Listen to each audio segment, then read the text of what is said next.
Hello Mesa, here's another video featuring Permaculture Dan.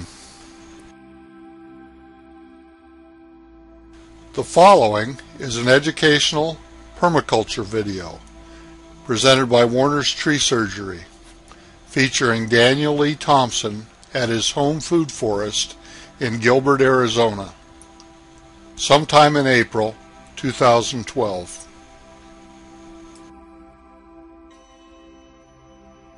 Okay, we're back.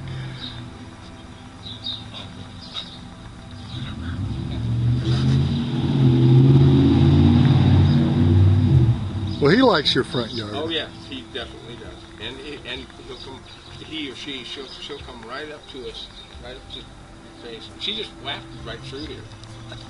She just went right over there. So 500 years, the Spanish, 1540, 1640, 1740. By 1740, the otter was extinct. Yeah, I'd heard a little bit about that. Yeah. 1830, the beaver is extinct.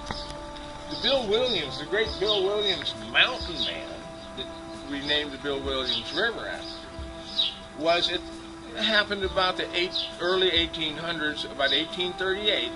By then, they had wiped out the beavers in all of the Gila River basins.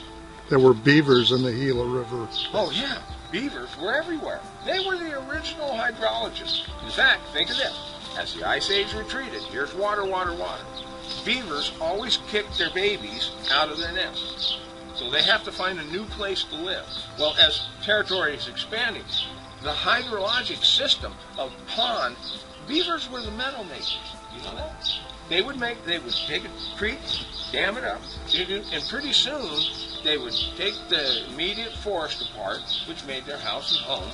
But eventually that would all silt in, and the meadows would be then laced only with channels. Just channels that the beaver had made, and a meandering, deep, clean, crystal clear creek filled with this. And they would do that over and over and over and over and over. Some of the dams were as big as like 5 miles wide. Strong enough so that the conquistadors could actually ride their horses over the tops of the beaver dams. And in fact, the expedition coming up the San Pedro River, get this, they started up the San Pedro River knowing that they got to go north. Well, they come to the first tributary. And it's so wide and so deep they can't cross it with their horses because they wear armor.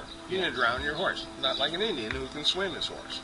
So they'd have to take their armor off, all their kit, make a raft, put the armor on this, and then they and the horses swim across and pull the raft with this, reassemble their kit, and march another half a mile to 2 miles to the next tributary, and you do it all over again. They were like, holy shit, if we do this, it's going to take us 100 years to get up here.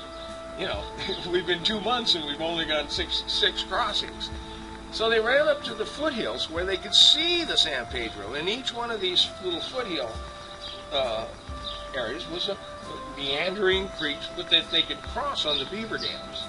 And when they crossed the creeks, the fish were so thick in the streams, the horses' hooves would kick them in the head, and they'd stun and pick them up, and they were the trout as long as a man's arm with the red throat, which is what trout. Yeah. Now, they were riding up on the beaver dam. There was one thing I read in one of the ancient articles. They were getting into the fall, and the fall migration was coming, and there had been just wave after wave after wave of birds. I mean, you know, the sky's just blackened. Where the flock takes 3 or 4 days. And, you know, they had billions and billions of birds that were in total free association with all the land, moving from this flower zone to this one, to this one, to this one, and it all went all the way north and all the way south and pulsed constantly. And that's what the Native Americans lived in. What they also, you may not know, in the first 100 years since contact, we never even saw any of the Native Americans. probably 95 to 99% of them were dead from influenza, smallpox, brought by us over here, and had no resistance whatsoever, and it went rampant. This is why when the conquistadors were coming here, there was nobody in the village except some really tough survivors. These Apaches and this and the rest of these guys that were left over were some tough dudes. So.